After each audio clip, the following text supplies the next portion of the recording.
പുതിയ വീഡിയോയിലേക്ക് എല്ലാവർക്കും സ്വാഗതം. ഞാൻ കഴിഞ്ഞ വീഡിയോയിൽ പറഞ്ഞിട്ടുണ്ടായിരുന്നു ഈ ഒരു റെസിപ്പീൻ്റെ കാര്യം. ഇത് നമുക്ക് കുറേ നാളത്തേക്ക് സ്റ്റോർ ചെയ്ത് വെക്കാം ട്ടോ. കാലത്ത് എണീറ്റ് കഴിഞ്ഞാൽ എളുപ്പത്തിൽ നമുക്കൊരു ബ്രേക്ക്ഫാസ്റ്റ് ഉണ്ടാക്കാം ട്ടോ. അപ്പോൾ ഇത് പ്രവാസികൾക്കും ജോലിക്ക് പോകുന്നവർക്കൊക്കെ ഭയങ്കര ഈസി ആയിരിക്കും ട്ടോ. അപ്പോൾ ഇതെങ്ങനെ വെക്കുന്നതെന്ന് നമുക്ക് നേരിട്ട് വീഡിയോയിലേക്ക് കിടക്കാം ട്ടോ. അപ്പോൾ അതേ ക്യാരറ്റ് ഞാൻ ദേ ഇതുപോലെ ഗ്രേറ്റ് ചെയ്തെടുക്കുന്നുണ്ട്. ഇത് ഇതുപോലെ തന്നെ എടുക്കണം ട്ടോ. കട്ട് ചെയ്തെടുക്കണ്ട. ഇതുപോലെ ഗ്രേറ്റ് ചെയ്തെടുക്കുക ട്ടോ.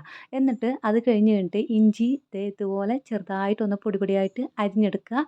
ചതച്ചെടുക്കണ്ട. അതും ഇതുപോലെ തന്നെ അരിഞ്ഞ് തന്നെ എടുക്കുക കേട്ടോ. അത് കഴിഞ്ഞ് കഴിഞ്ഞാൽ പച്ചമുളകും കൂടി അരിഞ്ഞെടുക്കുന്നുണ്ട് ചെറുതായിട്ട്. ഇതെല്ലാം നിങ്ങൾക്ക് എത്രയാണോ ഞാൻ ഇതിലെ വീഡിയോയിൽ മുഴുവൻ കണ്ടു കഴിഞ്ഞാൽ നിങ്ങൾക്ക് മനസ്സിലാവും എത്ര വേണമെന്നുള്ളത്. അപ്പോൾ അതിനനുസരിച്ചിട്ട് പച്ചമുളകിൻ്റെ അളവും ക്യാരറ്റിൻ്റെ ഇഞ്ചിൻ്റെയൊക്കെ അളവ് നിങ്ങൾക്ക് കൂട്ടുകയും കുറയ്ക്കുകയും ഒക്കെ ചെയ്യാം കേട്ടോ.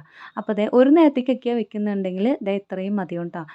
പച്ചമുളക് എരിവ് അധികം ഇടാത്തവർക്കൊക്കെ ആണെന്നുണ്ടെങ്കിൽ ഒരു പച്ചമുളകൊക്കെ മതിയാവും. ദേ ക്യാരറ്റ് ഞാൻ ഗ്രേറ്റ് ചെയ്ത് എടുത്തിട്ടുണ്ട്. അത് 3 അവിടെ സെറ്റാക്കിയിട്ടുണ്ട്. ഇനി വേണ്ടത് ഒരു സ്പൂണ് ഉഴുന്നുപരിപ്പും അതുപോലെ തന്നെ കടലപ്പരിപ്പുമാണ് കേട്ടോ. ഞാൻ മൊത്തത്തിൽ ഒന്നുകൂടി കാണിക്കാം. കടുക്, ഇഞ്ചി അരിഞ്ഞത്, പച്ചമുളക് അരിഞ്ഞത്, അതുപോലെ തന്നെ ഉഴുന്നുപരിപ്പും കടലപ്പരിപ്പും, ക്യാരറ്റ് ഗ്രേറ്റ് ചെയ്ത്, കറിവേപ്പില, പിന്നെ മെയിൻ ആയിട്ടുള്ള ഇൻഗ്രീഡിയൻ്റ് ആണ് റവ. അതുകൂടി സെറ്റാക്കി വെച്ചിട്ടുണ്ട്. ഇനി ഒരു പാൻ വെച്ച് കൊടുക്കുക. ചൂടായി വരുന്ന സമയത്ത് അതിലേക്ക് വെളിച്ചെണ്ണ വെച്ച് കൊടുക്കുക. വെളിച്ചെണ്ണ ചൂടാവുമ്പോൾ കടുക് ഇട്ട് കൊടുക്കുക. കടുക് പൊട്ടി വരുന്ന സമയത്ത് കടലപ്പരിപ്പും ഉഴുന്നും കൂടി ഇട്ട് കൊടുത്ത് കഴിഞ്ഞിട്ട് ഒരു പകുതി മൂപ്പാവുന്നവരെ ഒന്ന് വഴറ്റിയെടുക്കുക കേട്ടോ.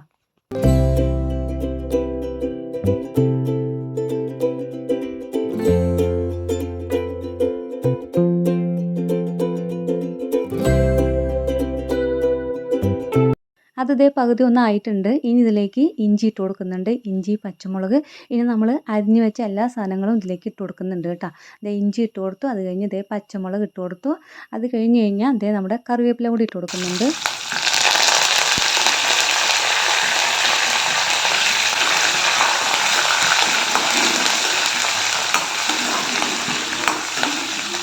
ഇനി അടുത്തിട്ട് കൊടുക്കുന്നത് ക്യാരറ്റ് ഗ്രേറ്റ് ചെയ്താണ് കേട്ടോ. ഇതിട്ട് കൊടുത്തു കഴിഞ്ഞാൽ നല്ലൊരു കളറ് കിട്ടും കേട്ടോ. ക്യാരറ്റിൻ്റെ നമ്മൾ സാഫ്രോണൊക്കെ ഇട്ട് കൊടുക്കില്ലേ, കുങ്കുമപ്പൂവ്, അതൊക്കെ ഇട്ട് കൊടുക്കുന്ന പോലെ തന്നെ നല്ലൊരു കളറ് കിട്ടും കേട്ടോ. നമുക്കൊരു യെല്ലോ ഷെയ്ഡ് കിട്ടും കേട്ടോ റവ ഉപ്മാവിന്. അപ്പോൾ അതേ അതുകൂടി ഇട്ട് കൊടുത്ത് കഴിഞ്ഞിട്ട് ഇനി നമുക്കിത് നല്ലോണം ലോ ഫ്ലെയിമിൽ ഇട്ടിട്ട് ഒരു 10-15 മിനിറ്റ് നല്ലോണം ഇതൊന്ന് ഫ്രൈ പോലെ ആക്കിയെടുക്കണം കേട്ടോ.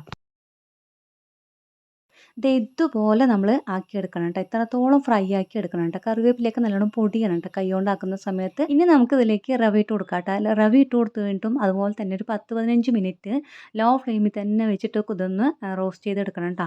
എന്നിട്ട് ഇതൊന്ന് ചൂടാറി വരുന്ന സമയത്ത് നമുക്കൊരു ഗ്ലാസിൻ്റെ ബോട്ടിലാക്കിയിട്ട് സ്റ്റോർ ചെയ്ത് വെക്കാം കേട്ടോ. ഫ്രിഡ്ജിൽ വേണമെങ്കിലും വെക്കാം. ഒരു 2-3 ദിവസമൊക്കെ പുറത്തും വെക്കാവുന്നതാണ് കേട്ടോ. അത് കഴിഞ്ഞ് കഴിഞ്ഞാൽ ഫ്രിഡ്ജിൽ വെക്കണം കേട്ടോ. അപ്പോൾ നമുക്ക് കാലത്ത് എണീറ്റ് കഴിഞ്ഞത് എങ്ങനെ ഉണ്ടാക്കുന്നത് കൂടി ഞാൻ ഈ വീഡിയോയിൽ കാണിക്കുന്നില്ല.